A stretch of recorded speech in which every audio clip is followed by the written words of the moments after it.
La première, 9h, 10h, l'histoire continue. Bertrand N, Hélène Maquet. Inutile de résister, sinon je tords le cou de la gamine. Mais écoutez, je crois que trop c'est trop. Je propose c'est que les scènes les plus atroces soient reportées après 23h. Les scènes atroces n'ont rien à faire à la télévision.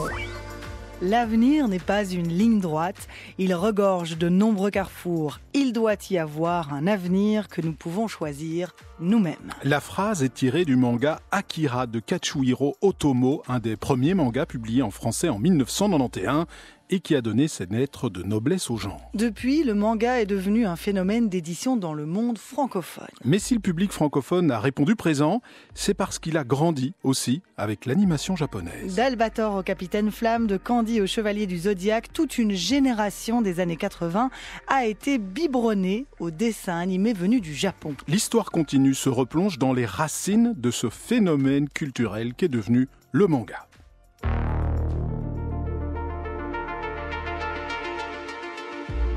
Bonjour, bienvenue à toutes et à tous dans ce nouvel épisode de l'Histoire continue. Aujourd'hui, retour sur un incroyable succès, le succès d'édition des mangas en France et aussi en Belgique francophone. Ces bandes dessinées japonaises se vendent de plus en plus, au point, on le verra, d'éclipser peut-être dans les rayons les bonnes vieilles dessinées franco-belges. Car le marché d'exportation des mangas au monde ne cesse de grandir et c'est la France qui est le premier marché d'exportation, ou plus exactement l'espace francophone. On peut y ajouter la Belgique, la Suisse, le Québec.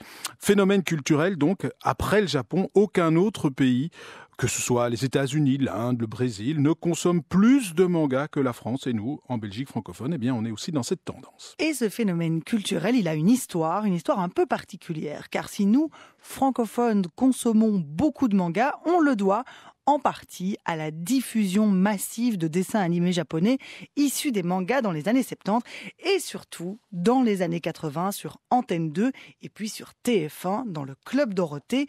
Une diffusion à ce point massive qu'elle a suscité une polémique en France sur la disparition de l'industrie française d'animation et sur la violence de certains animés aussi. On va vous raconter cette polémique, mais quoi qu'il en soit, cette diffusion a marqué une génération qui était prête alors à passer au format papier, à lire les adaptations françaises des mangas.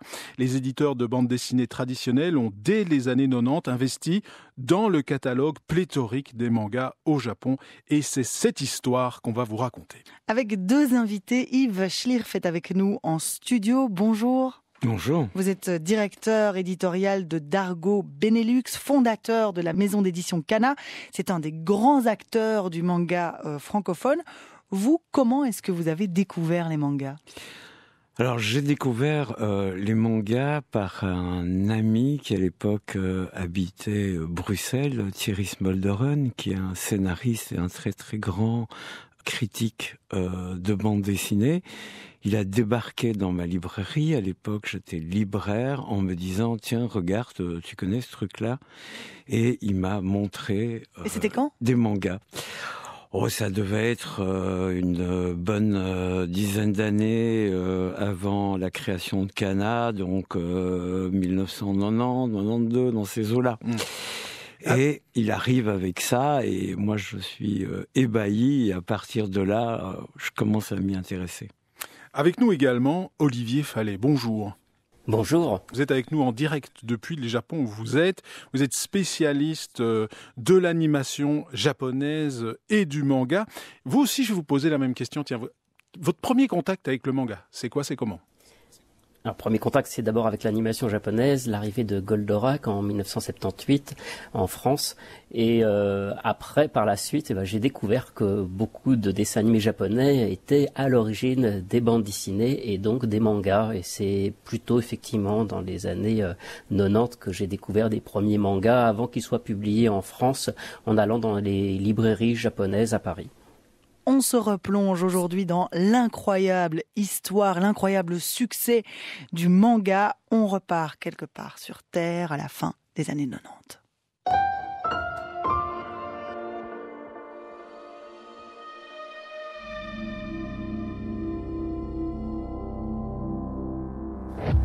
Était-il Dieu ou diable ? Ce surhomme qui semblait surgir tout droit des flammes de l'enfer.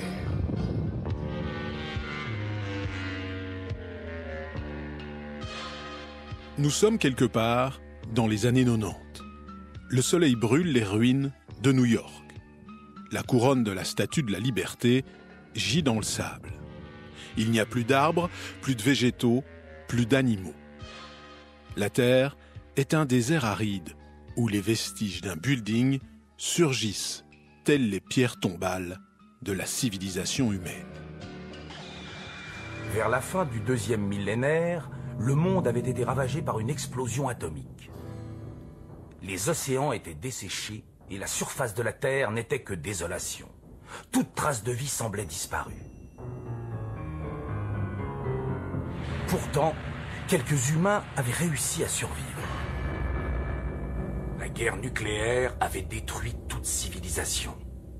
Seule la peur, le chaos et la violence régnaient désormais sur ce qui restait de la planète.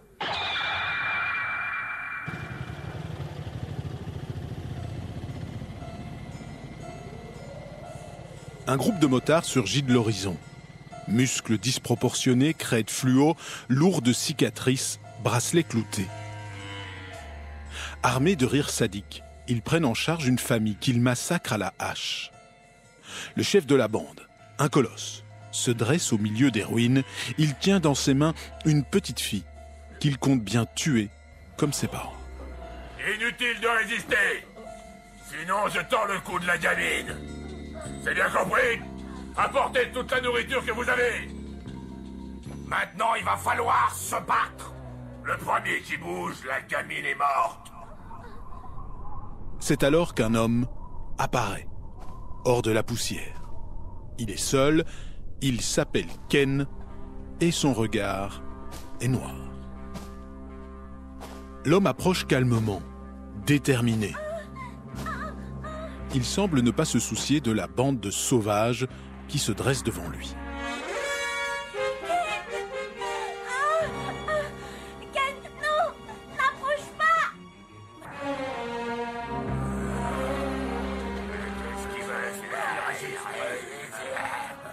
Le voilà entouré par les malfrats. Le regard bas, il fait craquer les articulations de ses doigts. Disparaissez. On va le tuer.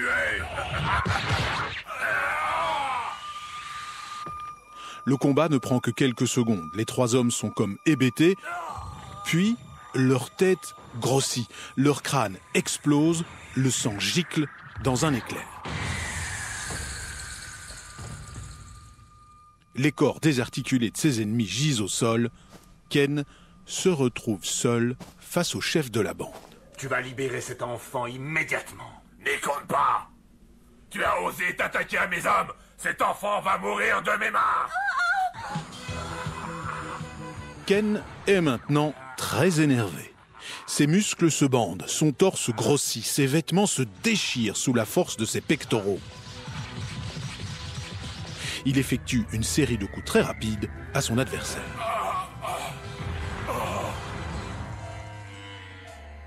Le colosse laisse tomber la petite fille dans les bras de Ken.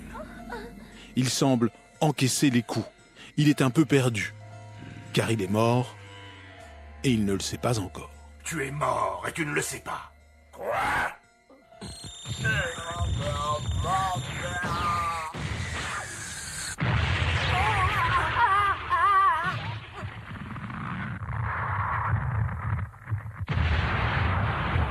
Mais qui ça peut bien être? C'est Ken. Ken, le survivant. Ken, survivant de l'enfer. Ken, souvent croise le fer. Ken, dans le chaos des esprits. Ken, contre les fous, les bandits. Ken, l'héritier de la Grande Ourse, est le premier épisode de la série Ken le survivant, adaptation française de l'animé Hokuto no Ken, issu d'un manga shonen, une bande dessinée japonaise à destination des adolescents et des jeunes adultes.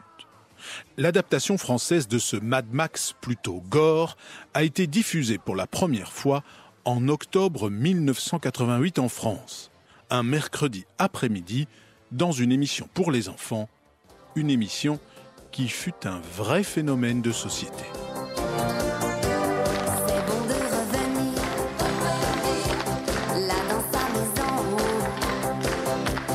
Bon de redécouvrir tout son horizon. À la fin des années 80, TF1, nouvellement privatisé, présente une émission pour enfants. Elle confie à une société extérieure la production. AB Productions n'ira pas chercher bien loin. Elle pique à Antenne 2 son animatrice pour enfants, Dorothée, qui animait déjà Récré à 2 depuis 1978.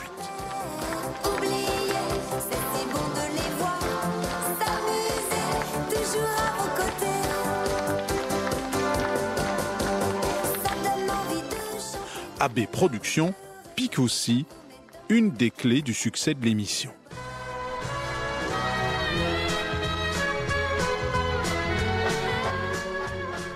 La diffusion d'animés japonais que le service public avait été le premier à diffuser en France est reprise par TF1.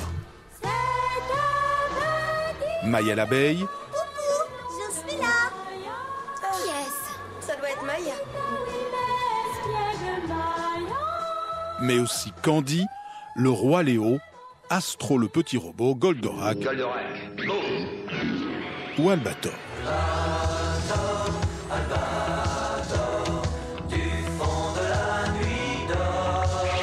À cette première génération de séries d'animation japonaises en succède une autre, fin des années 80. Cette vague est plus massive que la première. La production française, européenne ou même américaine plus chère se retrouve complètement éclipsée. AB Productions lance ainsi Dragon Ball.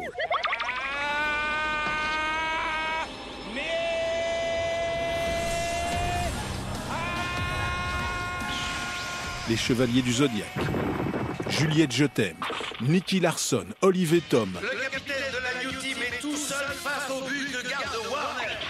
Ranma & Me, le Collège Foufoufou, Sailor Moon, Ken le Survivant, sans parler des séries comme Bioman, un vrai débarquement. Silva, Farah, venez vous battre tous les deux contre nous. On vous attend. Shannon!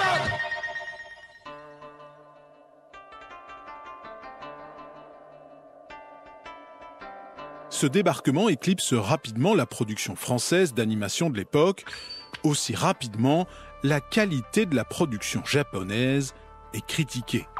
Autant dans la qualité de l'animation elle-même que dans le contenu, le plus souvent qualifié par les professionnels français d'avilissant, de bête et de violent. Les acteurs chargés du doublage de ces productions s'en émeuvent aussi. Ils n'hésitent d'ailleurs pas à bâcler leur doublage pour montrer tout le mépris qu'ils ont pour les animés japonais. Les doubleurs de Ken le Survivant, par exemple, s'en sont donnés à cœur joie. Ils ont pris librement un ton moqueur qui n'était pas du tout présent dans la série originale. Les oiseaux de feu de l'école Nanto sont des disciples particuliers qui ont reçu un entraînement spécial. Leurs attaques ont la grâce et la rapidité de l'oiseau de feu, et leur pouvoir d'une force et d'une cruauté sans égard. Décidément, les temps comme les œufs sont durs. Et la bêtise n'a pas de limite. Tire-bouchon, saignant et couteau. Attrapez-le! Tu l'as dit, Boufli! Ça ne va pas? Vous voulez des biscuits? C'est mon grand-père, il a mangé trop de saucissons et il peut plus parler, il a sûrement trop soif. De l'eau, par pitié. Dans 7 secondes, tu seras mort. Non, pas 7 secondes, c'est pas assez, donne-moi de plus! Couteau de cuisine, couteau de salle à manger. Ces doublages fantaisistes sont devenus cultes. Pour les acteurs, c'était une manière de se moquer de cette production japonaise qu'ils méprisaient, mais c'était aussi un moyen d'édulcorer la violence de ces dessins animés. Car AB Productions était très peu regardant sur la marchandise achetée. Au Japon, l'univers du manga et des animés est très segmenté. Les animés comme Ken le Survivant étaient destinés à un public d'adolescents et de jeunes adultes, et donc diffusés le soir.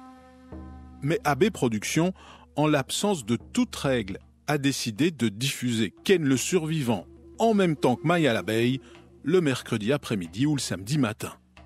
Cette situation va conduire à un intense débat en France. Entre protectionnisme culturel et protection de l'enfance, de nombreuses voix s'émeuvent de la multiplication de ces dessins animés japonais. Parmi ces voix, celle d'une future candidate à la présidence de la République française, Ségolène Royal. La question est, est-ce que vous avez remarqué, madame, une escalade de la violence à la télévision française et depuis quand? Je crois que c'est indéniable. Je crois qu'il y a une escalade de la violence, d'abord parce qu'on est dans une société qui voit reculer les frontières de ce qui est considéré comme supportable. Alors bien sûr, je n'ai pas une tête de mère la pudeur, je suis vraiment foncièrement hostile à la censure ou à l'idée de rétablir un ordre moral. Mais écoutez, je crois que trop c'est trop. Je pense que beaucoup de personnes pensent comme moi et n'osent pas le dire de peur de se ridiculiser. Qu'est-ce que vous proposez alors? Vous voulez, ces scènes violentes, elles sont incluses dans les films ou dans les séries. Qu'est-ce qu'on va en faire? On va déplacer le film, la série? Ce que je propose, c'est que les scènes les plus atroces soient reportées après 23 heures. Il y a aussi une logique de l'argent qui écrase tout. Et je crois qu'il faut faire barrage à cela. Pourquoi la logique de l'argent? Pourquoi la logique de la privatisation contenue dans la loi Léotard conduit à cela? Parce qu'il faut capter un public fragile, le public des jeunes, en leur donnant de l'émotion. Et l'on sait que plus les jeunes sont choqués, plus ils regardent la télévision. Et ça fait rentrer les fonds de la publicité. Voilà, exactement. On revient à ce que nous disions précédemment. Exactement. Alors... Donc je crois aussi que la télévision devient un élément de la famille et qu'il faut pouvoir regarder la télévision en famille au moins jusqu'à une heure tardive. Et je vais même vous dire le fond de ma pensée. Vous avez des enfants, madame? Oui, j'ai des enfants, je ne suis pas la seule à en avoir, donc je veux dire, ça va bien au-delà. Je crois que c'est un choix vraiment de société. Je vais vous dire, je pense même qu'après 23 heures, les scènes atroces n'ont rien à faire à la télévision.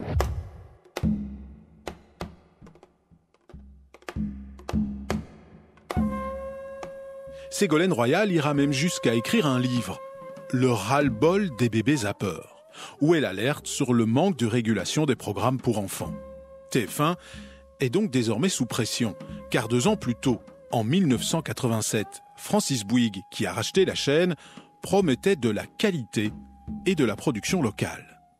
Un certain Bernard Tapie était même intervenu pour peaufiner les arguments du groupe comme un coach.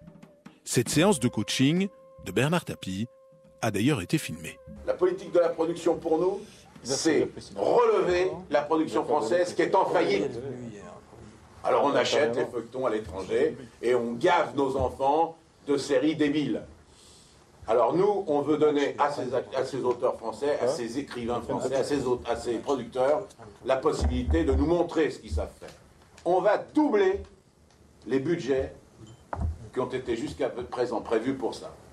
Et vous allez voir que les Français se passionneront bien plus pour les œuvres de talent françaises que pour les séries qu'on voit qui nous abrutissent sur la télé actuellement. Paf, et les mecs, ils se rendent compte d'un seul coup, ils sont là, disons. Oh.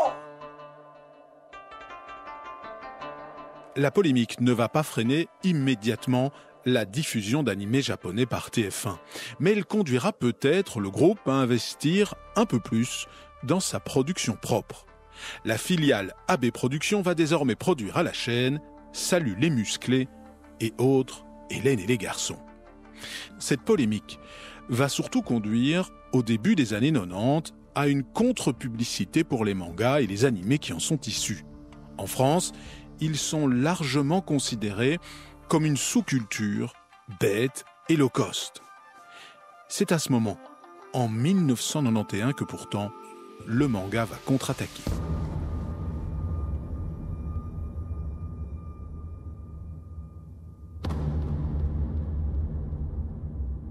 Une explosion nucléaire dévaste en silence Tokyo.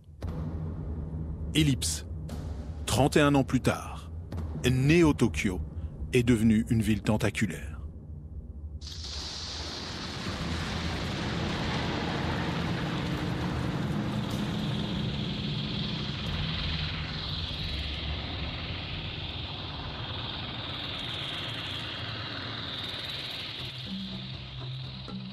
Ainsi commence Akira, de Katsuhiro Otomo.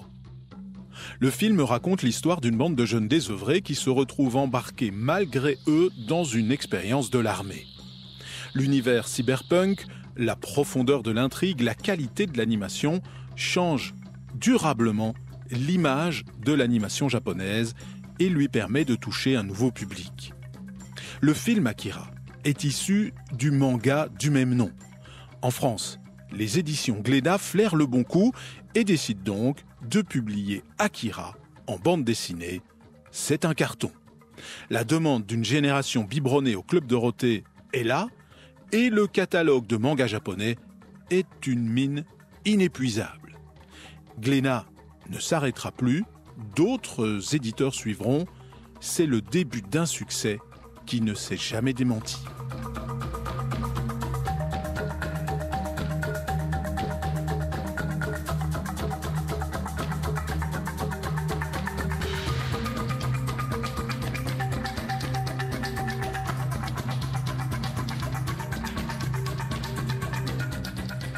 La bande originale du film Akira, composée par Soji Yamashiro. Akira, qui est sorti donc en ce début des années 90. On parle du succès phénoménal des mangas qui a suivi avec Yves Schlierf, qui est directeur éditorial de Dargo Benelux et fondateur de la maison d'édition Kana, qui est un des grands acteurs du manga francophone.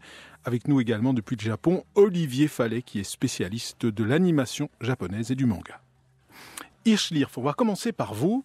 D'abord, peut-être un peu nous raconter votre histoire, parce que vous avez fondé la maison d'édition Kana, qui est un des grands acteurs du secteur de l'édition de manga côté francophone.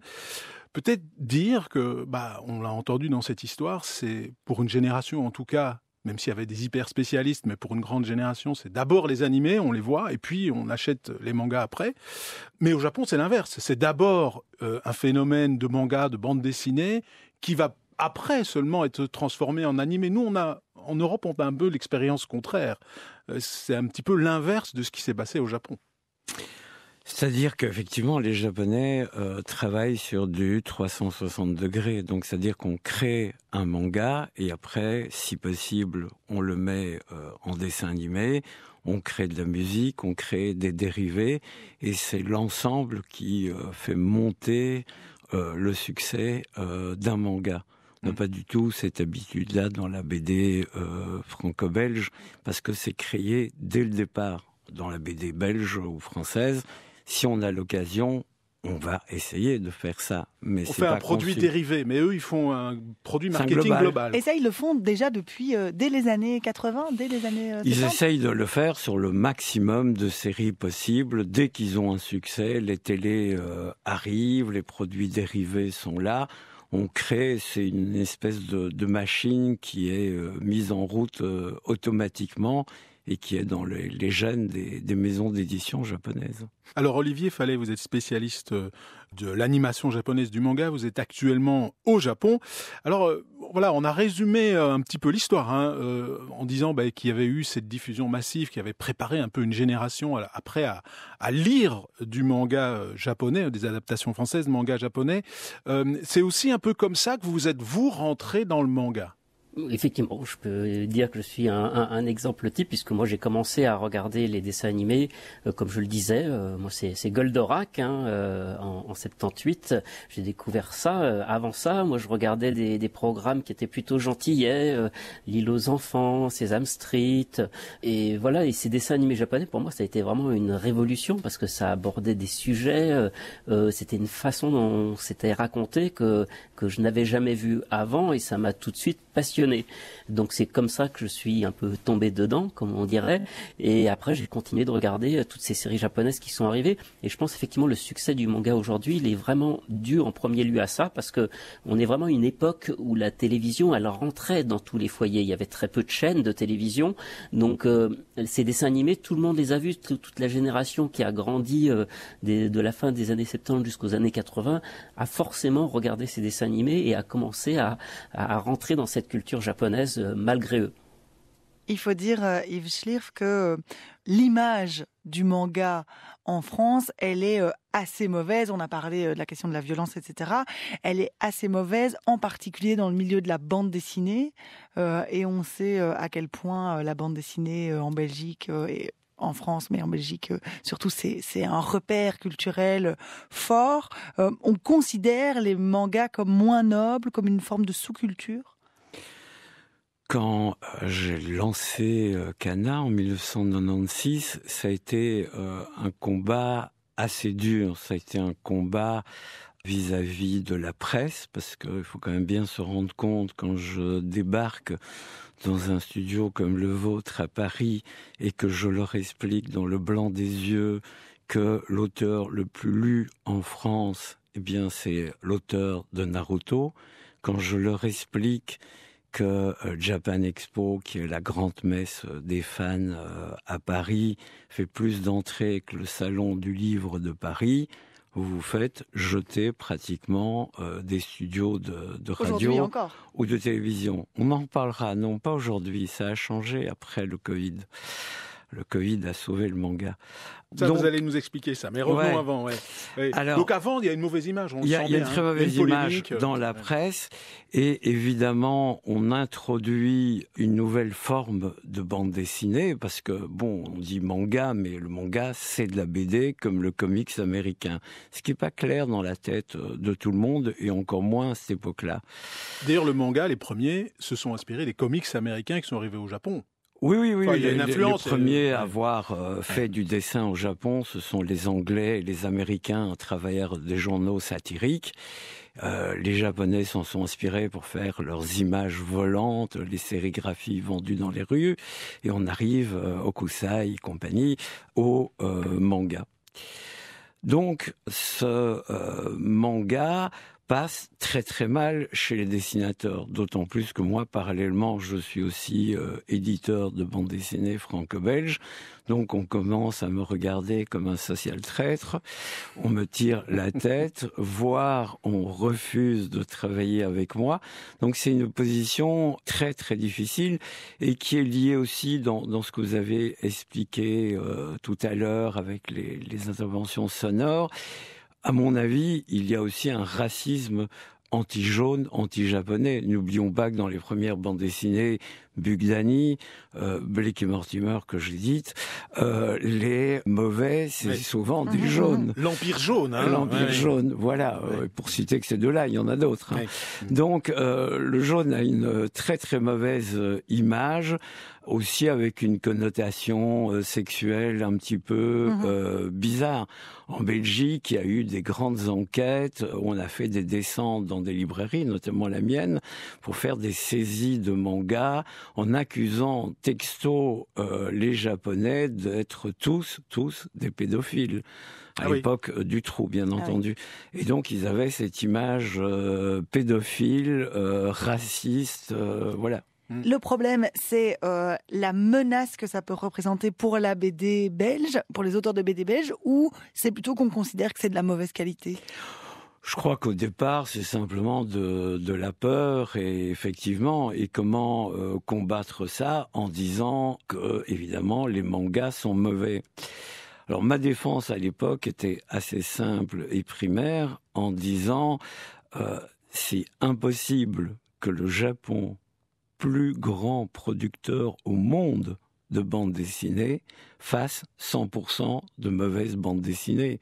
Donc c'est simplement comme chez nous, il y a des bonnes BD, des moins bonnes, des très mauvaises, mais il n'y a aucune raison que tous les mangas 100% soient vraiment exécrables. Et ça ne tient pas debout, ça démontre bien que c'est du racisme, du protectionnisme, surtout de la part des Français. Bon, pour qui un autre pays que la France a beaucoup de mal à exister, faut-il reconnaître. Olivier Fallet, vous êtes donc spécialiste français de l'animation japonaise du manga. Vous avez aussi eu un peu cette expérience-là quand vous avez commencé à vous intéresser au manga. Vous parlez aussi d'une forme de racisme envers les mangas, notamment, de la part du monde de la BD française ? Bien sûr, moi quand j'ai commencé à en parler, en fait, j'ai fait partie de l'équipe qui a fondé le magazine Animeland, qui est au départ un fanzine et qui est ensuite devenu un magazine et qui traitait du manga et de l'animation japonaise. Il est né en 1991, donc en plein pendant le Club Dorothée, et c'était très difficile. C'était le seul média qui essayait d'expliquer que non, l'animation japonaise, ce n'est pas que de l'animation limitée, qu'il y avait des vraies histoires, qu'il y avait des gens, des réalisateurs, et de la même manière, effectivement, qu'il y avait des auteurs de manga qui méritaient tout tout l'intérêt. Et si justement ce magazine il est né, c'est parce qu'au départ ça devait être des articles publiés dans d'autres magazines et personne ne voulait en parler. Aucun autre magazine de presse effectivement ne voulait soutenir l'animation japonaise ou le manga. Donc finalement des passionnés que nous étions avons dit à un moment on va le faire nous-mêmes et puis on va en parler, on va commencer à écrire des articles et à un peu décrypter parce que c'était extrêmement difficile à cette époque-là de savoir qui faisait ces dessins animés, qui étaient ces auteurs de bande dessinée, parce que les spécialistes de BD ou de l'animation ou du cinéma, évidemment, eux-mêmes aussi ne dénigraient tout cela et n'y connaissaient rien.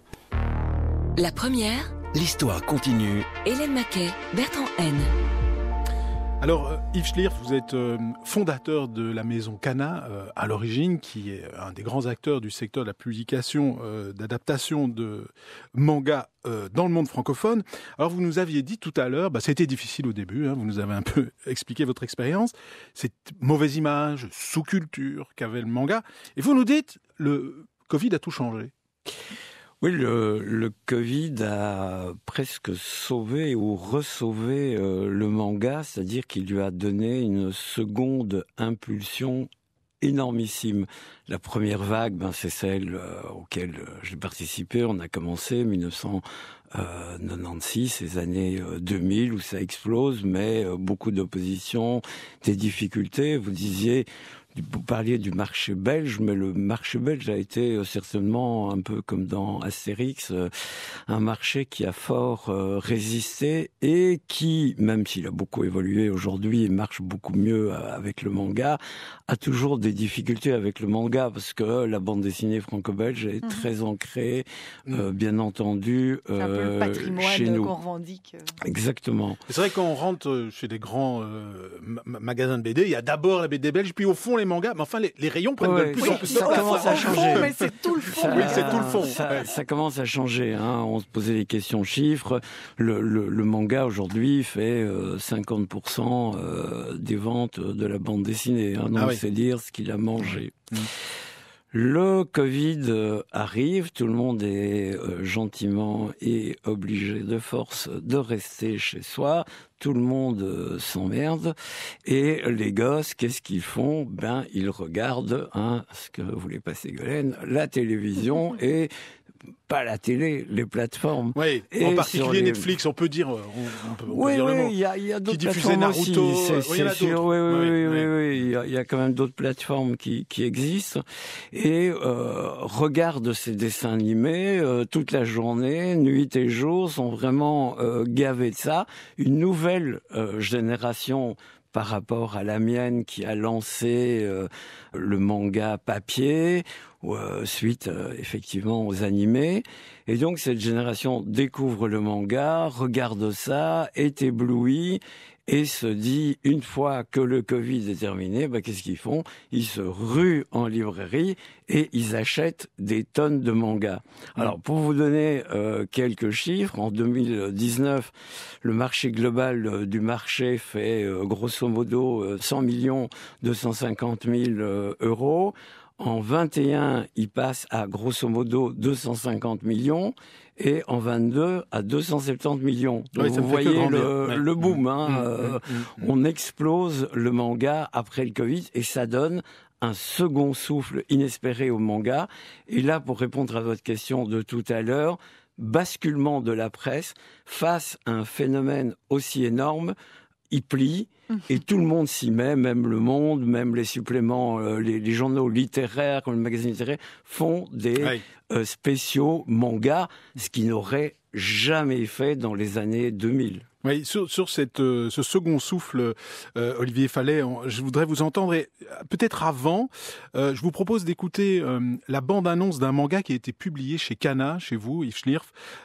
C'est Pluto, qui raconte en fait une sorte de spin-off de Astro, le petit robot, mais qui a été totalement remasterisé. Je vous propose d'écouter parce que ça permet aussi de comprendre pourquoi ce qui est intéressant dans le manga, c'est les thèmes qui sont véhiculés, on n'en a pas encore parlé, par les mangas. On écoute. On est bienvenu ici pour la justice, non ? C'est bien pour ça. Les humains et les robots sont de plus en plus proches. Je crois que nous sommes face au premier germe. Admettons, qu'on ait réussi à mettre au point une intelligence artificielle considérée comme parfaite. Que se passerait-il? Tu parles d'un super robot. Vous êtes qu'une machine meurtrière.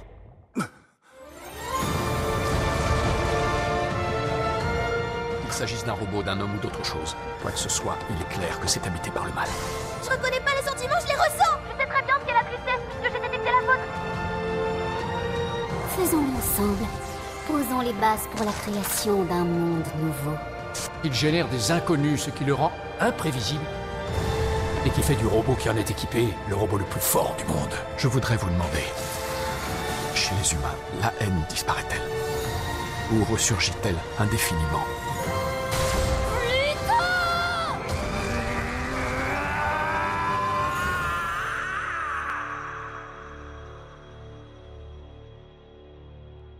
Moi non plus, je ne comprends pas. Ce que font toutes ces larmes sur nos visages. Moi aussi, ça m'échappe. Olivier Fallet, une des raisons du succès des mangas aujourd'hui tient aussi dans les thèmes qui sont abordés. Exactement. Le manga, il a vraiment dès le départ adapté des choses ou abordé des thèmes qu'on ne trouvait pas avant dans la bande dessinée. La science-fiction, ça encore, c'est des choses qu'on trouvait, mais du sport, par exemple, vous avez des mangas sur tous les sports possibles et imaginables. Vous avez des mangas sur la cuisine. Et on pourrait parler aussi des mangas pour filles. La bande dessinée vraiment destinée à un public féminin, c'était quelque chose de quasiment inexistant à cette époque-là. Alors que dans le manga, vous avez le shoujo, le josei, qui sont les genres pour les jeunes filles, pour les filles plus âgées. Et c'est ça aussi une des raisons du succès. Je rajouterais aussi le mode de publication. Le fait que ce soit en noir et blanc, ça permet de faire une bande dessinée qui est plus abordable. Donc ça touche un public plus jeune, qui a un plus petit budget, des rythmes de parution beaucoup plus rapides. On n'est pas obligé d'attendre un an pour avoir un nouveau tome. Et tout ça, c'était quelque chose de très innovant. Et je pense pas au départ que le manga ait spécialement pris des parts de marché à la bande dessinée traditionnelle. Il a vraiment apporté un nouveau public qui n'aurait pas forcément lu de la bande dessinée. Il y a aussi le fait que c'est un marché qui est très segmenté, c'est ce que vous évoquiez déjà là. Il y a des mangas pour tous les âges, toutes les envies, tous les profils. Exactement, c'est le propre du manga. Le manga, quand il naît au Japon, il est d'abord dans des magazines de pré-publication, et chaque magazine a son public, sa cible. Donc si c'est un manga pour les jeunes filles, ça sera donc du shoujo. On aura plutôt des comédies romantiques ou des choses avec des petites paillettes. Vous avez des mangas pour les mères au foyer, vous avez des mangas pour les employés de bureau, etc. Donc c'est pour ça qu'il y a autant de genres, parce que c'est quelque chose qui est très segmenté. Et vous pouvez avoir les choses les plus commerciales comme les choses les plus pointues. Vous avez aussi des mangas plutôt underground. Donc aujourd'hui, on a la chance justement sur le marché francophone d'avoir un panel assez représentatif de cette grande diversité. Et ça, c'est quelque chose aussi d'unique. Il n'y a pas beaucoup d'autres pays qui ont une palette aussi large de choses qui sont proposées dans leur langue. Yves Schlier, sur les raisons du succès.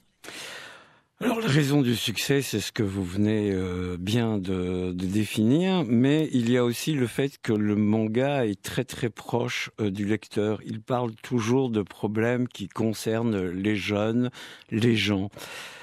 La bande dessinée française est devenue, je la fais courte, de plus en plus adulte. On a délaissé le côté enfant, Tintin, Spirou. On est passé à Métal Hurlant, L'écho des savanes, etc. Et donc, on a commencé à mépriser le public jeune, les gros nez, comme ils osent appeler notre bande dessinée. Shame sur eux. Ce qui fait que quand les premiers shonen sont arrivés, les Dragon Ball, les Naruto destinés aux jeunes, plus aucune barrière, enfin je caricature évidemment, mais c'est quand même le cas. Et donc, ils se sont retrouvés un public jeune en manque, avec des bandes dessinées qui leur parlent, comment est-ce qu'on aborde une fille, comment c'est quand on est victime en classe d'être tagué. Donc tous des problèmes, les jeunes se sont dit, oui, ça m'intéresse, et ils racontent des choses que moi je vis, un petit peu comme dans Titeuf, vous voyez, voilà, oui. la véritable cour de récré, pas celle qu'on s'imagine. Et donc ça a aidé. Après ça, il y a aussi le sens de lecture. Kana est le premier à avoir imposé le sens de lecture japonaise. Donc il faut expliquer, pour ceux qui n'ont peut-être jamais ouvert un manga, dans notre public il y en a sans doute, On lit à l'envers. On lit à l'envers. On commence par la dernière page. Donc, c'est ce que j'ai passé 15 ans à expliquer aux journalistes. On lit à l'envers pour nous, parce qu'au Japon, c'est nous qui sommes à l'envers. Donc, OK, on est à l'envers face au public japonais. Donc, ce qui fait que les gosses ont capté ça, mais en une seconde, ils ont cerveau droit, cerveau gauche. Le problème là, ça va très vite. En fait. Ça va très vite. Par contre, les adultes se sont quand même un peu embrouillés là-dedans. Comment est-ce qu'on lit le truc, c'est où la première case et tout ça. Donc les adultes ont eu l'air ridicules et incapables de lire le manga, ce qui a fait la joie évidemment de ces jeunes.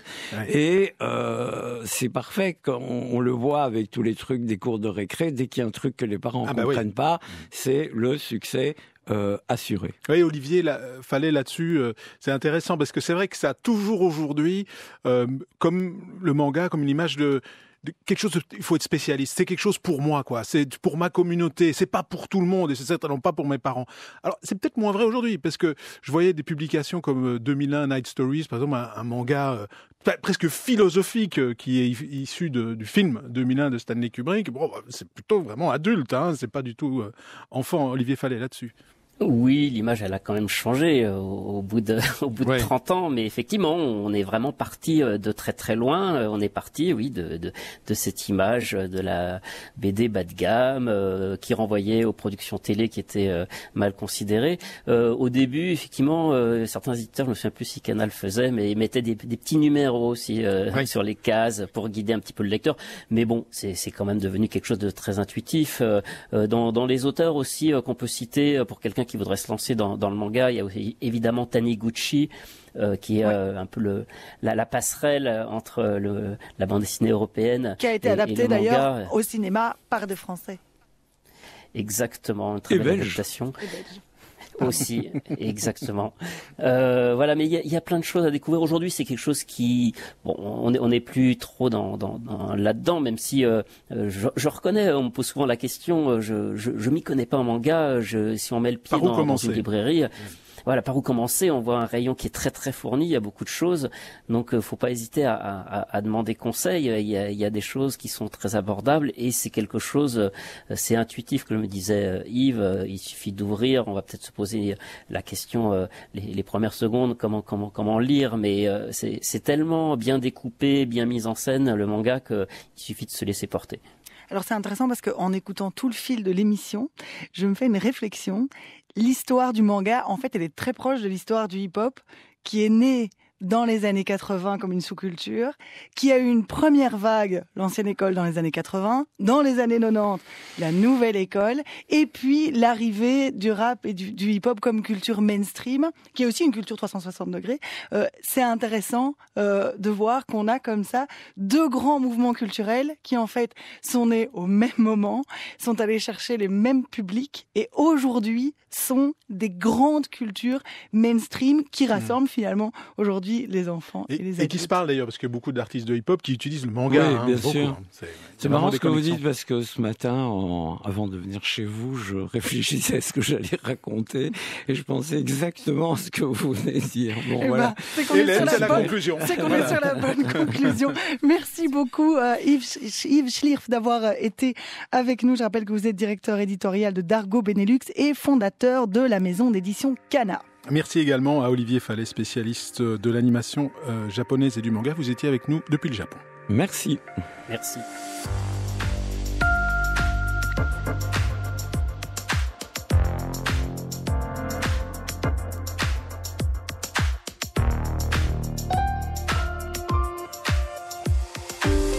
Raconter le passé pour éclairer le présent, c'est ce que nous faisons chaque semaine dans l'Histoire continue. Avec les archives de la Sonuma, à la réalisation Jonathan Rémy et à la coordination Émilie Malice.